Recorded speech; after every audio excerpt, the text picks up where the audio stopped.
The stock market is through the roof. So when people tell you about the destruction of the economies, no. They're telling you about the destruction of your job, your future, and your children. Because the multinationals are thriving. They're making a fortune right now. And nobody, not one journalist in this country, not one reporter, nobody in RT, and I'm ashamed to say I once worked for that crowd, not one of them is asking the intelligent questions. And for me, life is a strange thing. You find yourself in all sorts of strange situations. But to be sharing a stage with Dolores Cahill, one of the most beautiful, brilliant women we have in this country today, is an honor. This woman is a legend, and in years to come, they will have her on a stamp, they'll put her on money, and they should do, because she's one of the few people in this country who's standing up, not just telling the truth, but telling it from a point of authority. And she should be listened to. They should have her on RTE every single night. And the fact that they don't is a disgrace, and shame on you, RTE. Shame on you.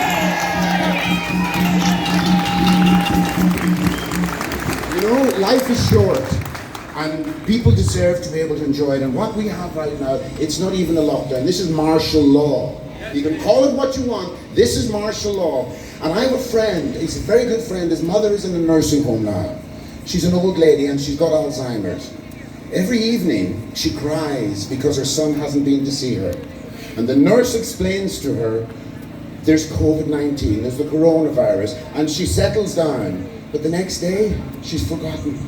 So she goes through this pain every day. She thinks they've abandoned her.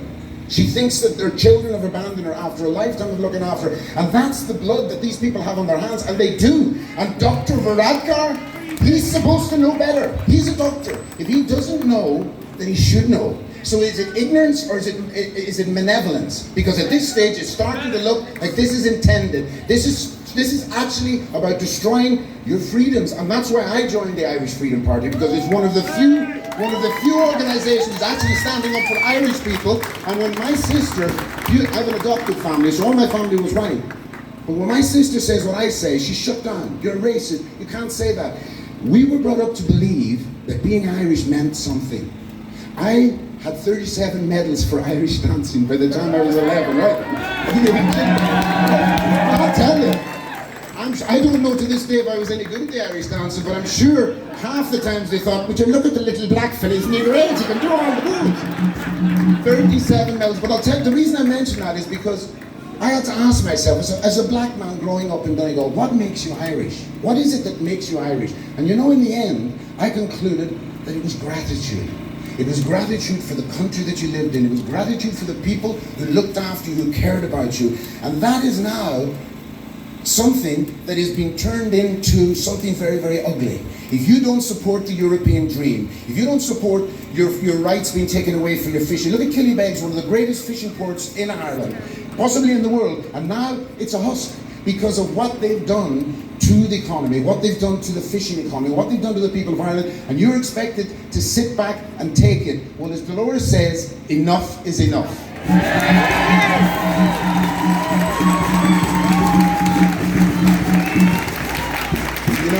You know, people talk about who are they that are doing all this.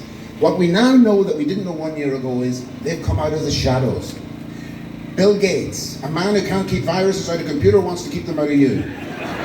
Look, Michael D. Higgins, possibly the only man ever to fly on Ryanair and not complain about the legroom. That man has serious questions to answer, not just about his time at this as a scout leader of Ireland, but he needs to be questioned about what he did and what he didn't do while all of the abuse that was going on in those places. The mother and baby's home, this one thing which they've swept under the rug, it's not going to go away, and it shouldn't be allowed to go away. Who's going to be alive in 75 years? And the reason that they've all come together to do this, and what's happening to us right now, is that protesters were getting louder and louder and louder and louder, and they were saying, no, we do not like this, we will not stand for this, and we will not let people take our freedoms away from us. So that's why this is happening. You look, where are the protesters in Paris now? Gone. Where are the protesters in Hong Kong? Gone. So this pandemic, and there is no pandemic, by the way, it's bullshit. There is no pandemic. This is just a cover for taking away your freedoms and putting you back in your place. And you cannot let that happen. And you cannot let this small group of people, and they're a very, very small group of people, and they are scared because they know that if the penny drops, they will be torn limb from limb. There's far more of us than there is of them.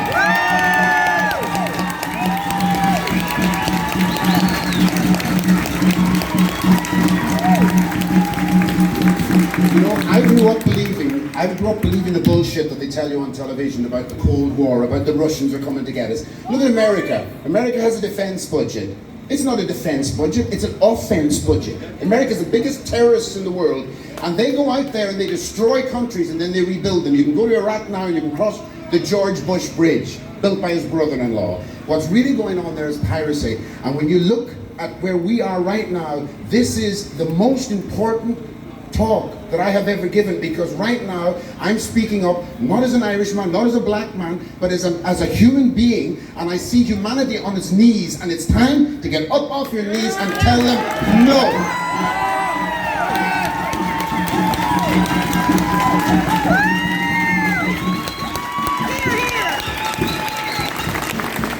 So, to finish up, what I would like to say to you all is every single person here today, and I really mean, do you mind if I take a picture of you all? Because it's something else, man, it's something else. And the thing is, at the end of the day, colour matters not. Colour of hair matters not. What matters is, are you free to hug your loved ones? Are you free to be with people you love and not have somebody in a suit who's going to a considerably better school tell you that they know better? They don't. They know what they're taught. And what they're taught is this: people represent wealth. That's why this country is being flooded. It is being flooded, and people say, don't use the word flooded. Come to Balbriggan and you'll see what diversity looks like. Gangs roaming all around towns in Ireland, and these are not Irish lads. These are people from other countries, and we've always welcomed people from other countries. The Irish are the most generous in the world. But there comes a point where you have to say, enough is enough.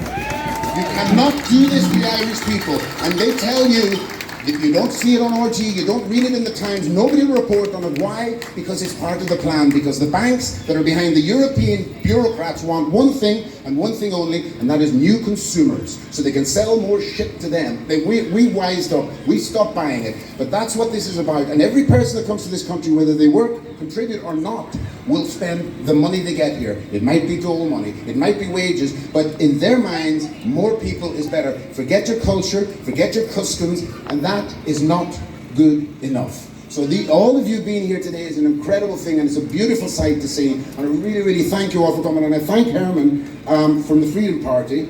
Smile!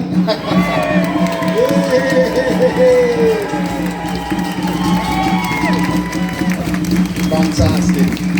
Thanks again to Herman for being so open and smart, and he asked me to come and speak, and he didn't tell me what to say, and now that's a brave man. So, ladies and gentlemen, again, thank you for coming, and as Dolores says, enough is enough.